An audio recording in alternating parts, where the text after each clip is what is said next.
Myself, Vaishak. I am a postdoc fellow at University of Southern Denmark. I'm working in the GEOSYN project. So the topic I am going to present today is the preliminary dynamic modeling of the GEOSYN high temperature heat pump and its application in the rubber product industry. So these are the contents of my presentation. My colleague Lorenzo has already given an introduction to our project, which is GEOSYN. So our objective is to integrate geothermal source having temperatures in the range of 140 degree centigrade to a heat pump as well as a heat powered refrigeration system. By heat pump, we are mainly focusing on high temperature heat pumps. And for this application, we are using water as the working fluid or the refrigerant, which is having better thermodynamic properties in terms of latent heat of vaporization, high critical temperatures. And when compared to the other alternative, water exhibit higher performance at condensing temperatures above 150.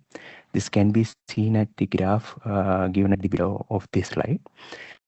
Similarly, it has good means it has no environmental impact or it is completely environmental friendly. However, these advantages of water comes with some limitations or challenges also. That is, water exhibits high pressure ratios as well as high discharge temperatures.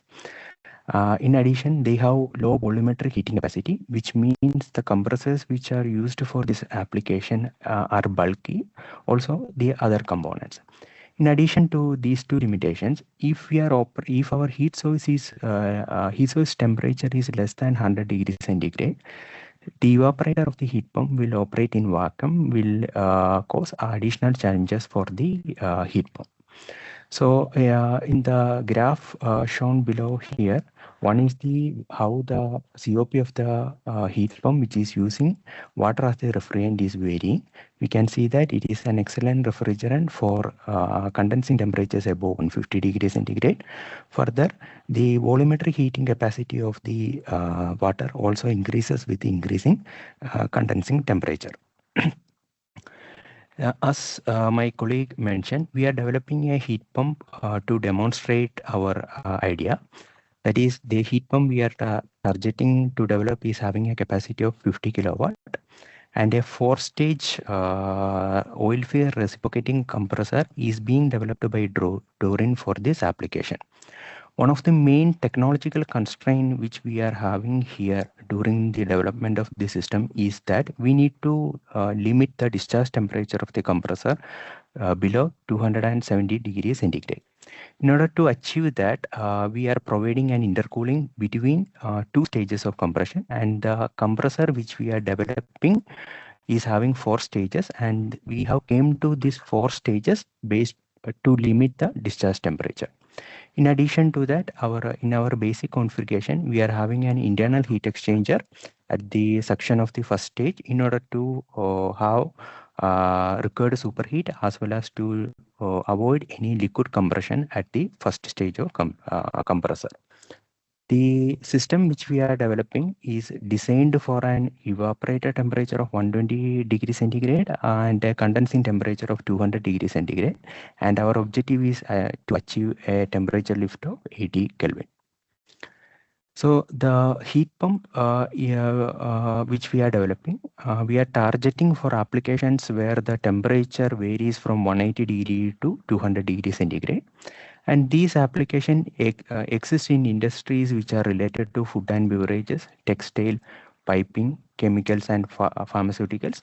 In addition to that, industries which are related to rubber products, plastic, glass manufacturing, etc. The main working fluid or the heat transfer fluid which is generally used in these industries are steam. In addition to that, pressurized water and air are also being used. However, in some cases, they use thermal oil where accurate temperature control is required. So for the present study, we have selected a case where this here, the heat pump which we are developing can be used. That is, we are focusing on a rubber product manufacturing industry. In the slide here, the diagram on the right side shows the process flow diagram of a rubber product industry. where we can see there is a steam generating boiler which generates steam at 180 degrees 83 degrees centigrade at a pressure of 10.3 bar. That is, it produces almost saturated steam. The steam boiler input or the feed water or the condensate return temperature is at 103 degrees centigrade and it is heated to 183 degrees centigrade. The steam boiler presently uses heavy fuel oil as the heat source and it is having a capacity of 2.1 megawatt. Like any other industry, the steam which is produced at 183 degrees centigrade and 10.3 bar is then throttled for different applications. So in order to evaluate how our heat pump will fit in this scenario, we have developed a dynamic model of the heat pump in MATLAB Simulink platform. So a diagram of that model is shown here. We have implemented the required control strategies or the initial control strategies also in this model. So this model is being developed based on the nominal operating parameters of the heat exchangers as well as the compressor. That is, no dimensional parameters are used here. That is because our actual heat pump is under development. So whatever data which we are having currently is very limited. In addition, we have implemented the basic control strategies. I want to mention a few control strategies which we are using here. One is we are modulating the speed of the compressor according to the outlet sink temperature which is required. In this specific case, it is 183 degrees centigrade. In addition, the expansion valve, the opening of the expansion valve is modulated to control the superheat at the outlet of the evaporator. Further, there are 3 independent pumps which supplies the cooling liquid to the intercooler, and the flow rate through to this intercooler is also controlled so that we can have a definite superheat at outlet of each stage of compression, and thereby we can limit the discharge temperature below the 270 degree centigrade.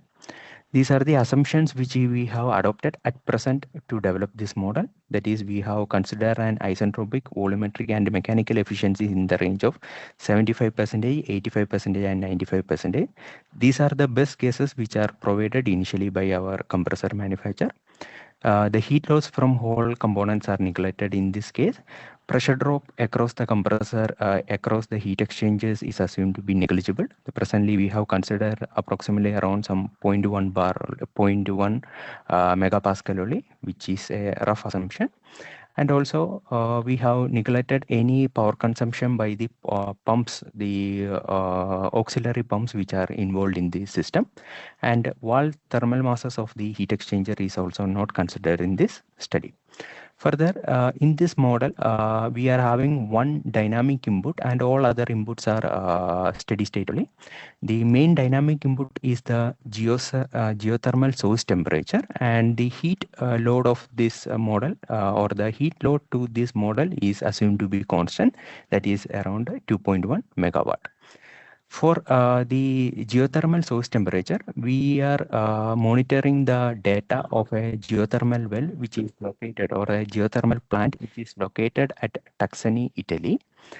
We are monitoring the source temperature at that well, and the data is recorded to our technology partner database, and it is available at our dashboard. So from this data, we have selected a suitable profile for this particular analysis. So that profile is shown in the first graph here, that is the geothermal source temperature. This is varying according to the time, and we have evaluated, or we have analyzed the performance of our heat pump for a 24 hours operation. So based on this geothermal profile, our evaporator pressure will be varying. However, the condensing temperature, condensing pressure as well as the sink outlet temperature is constant. And the objective of the heat pump is that it needs to provide a sink or it needs to provide steam at a constant outlet temperature. In this specific case, it is at 183 degrees centigrade. And as I mentioned earlier, this is achieved through modulating the speed of the compressor. And here we can see that for the dynamic varying input, we are able to maintain the sink outlet temperature as required. In addition to that, the required heat load or the heat of 2.1 megawatt is also achieved. During the operation, the COP of the heat pump is also being evaluated, and it is roughly observed to be around 3.5. The here in the same slide on the right side, the how the control parameters are varied is also being shown. The first graph where the discharge temperature is shown, we can observe that the discharge temperature is kept well below 270 degrees centigrade. So please note that this is based on the initial or the preliminary dynamic model. When we accurately estimate the pressure drops, also the efficiency of the compressors, this graph can have some changes in the behavior. Similarly, the degree of superheat on each stages is also shown here, and it is maintained well between 19.5 to 20.5.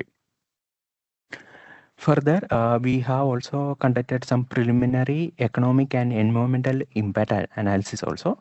Currently, this analysis is carried out by considering the scenario in Denmark, and we have selected a suitable electricity profile that is during the month of May. And the boiler efficiency is assumed to be 90%, and the other factors which are considered for this analysis is given here. This is the on the left side. It is a sample electricity profile for the month of May in Denmark.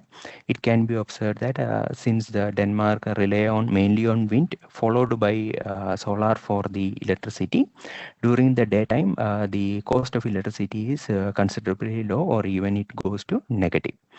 When we are comparing the operating cost with heat pump with that of a boiler, it can be observed for the baseline scenario, we are able to obtain a approximately 60% reduction in the operating cost.